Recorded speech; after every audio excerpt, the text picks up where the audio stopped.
Plus plus programme जब हम start करते हैं, सबसे पहले हम हेडर फाइल्स को लिखते हैं और इस सेक्शन में हम उन हेडर फाइल्स को इंक्लूड करते हैं जो कि हमारे आगे प्रोग्राम में यूज़ होंगी। यहाँ पास हमने iostream.h लिखा हुआ है। ये header file basic input output operation के लिए यूज़ होती है। इसका वीडियो मैंने लिंक सेक्शन में दे दिया है, उसमें आप देख सकते हैं iostream का यूज़ क्यों होता है और कैसे करते हैं।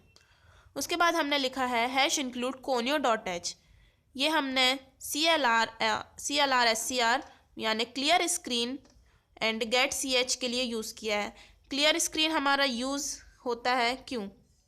देखिए, जैसे आउटपुट हमारा ये है, हमने पहली बार इस प्रोग्राम को एग्जीक्यूट किया, हमने ये चीज़ लिखी और ये हमारा आउटपुट स्क्रीन में आया।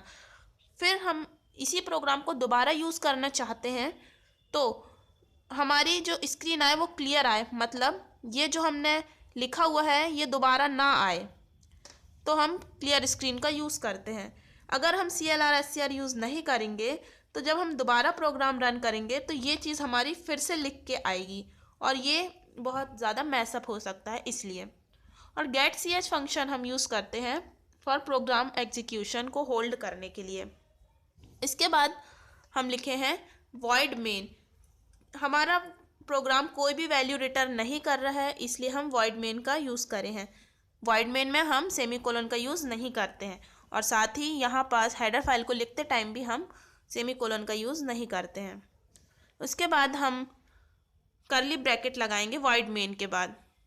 यहाँ पास हमने int a, b and sum 3 variables को यूज़ किया है। a और b हमारे जो वेरिएबल्स हम एंटर कराएंगे वो उस चीज़ को होल्ड करेगा और सम हमारा a और b के प्लस को स्टोर करेगा। उसके बाद सेमीकोलन CLR का हम बता चुके हैं। उसके बाद हम सी आउट कराएंगे enter the first number and \n। Output screen में देखें एंटर द फर्स्ट नंबर, ये हम लिख चुके हैं। ये हमारा यूज़र के द्वारा दिया गया सेंटेंस है, इसलिए हम इन्वर्टेड कॉमास का यूज़ किए हैं।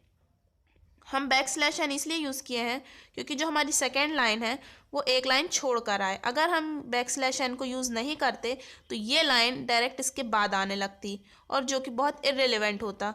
सो मोर अंडरस्टैंडिंग बनाने के लिए प्रोग्राम को हम \n का यूज़ करते हैं। फिर cin हम कराएंगे फर्स्ट नंबर। देखिए, यहाँ पास हम किसी वैल्यू को एंटर करा रहे हैं, इसलिए हमने इन्वर्टेड कॉमा का यूज़ नहीं किया है।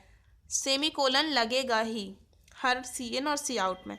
उसके बाद हम cout कराएंगे एंटर द सेकेंड नंबर, इसमें भी हम \n का यूज़ करेंगे।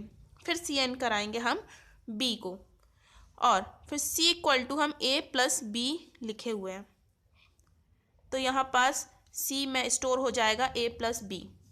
उसके बाद हम द सम इज़ में हम ये यूज़र के द्वारा दिया गया सेंटेंस है, इसलिए हम इसमें डबल इन्वर्टेड कॉमा लगा रहे हैं। उसके बाद हम cout में c करा रहे हैं, मतलब c एक वैल्यू है, c में एक वैल्यू स्टोर है, c एक वेरिएबल है जिसमें a + b ऑलरेडी स्टोर है, इसलिए हम इसमें इन्वर्टेड कॉमास नहीं लगाएंगे। उसके बाद हम गेट ch करके कर्ली ब्रेसेस को बंद कर देंगे, तो हमारा आउटपुट कुछ ऐसा होगा।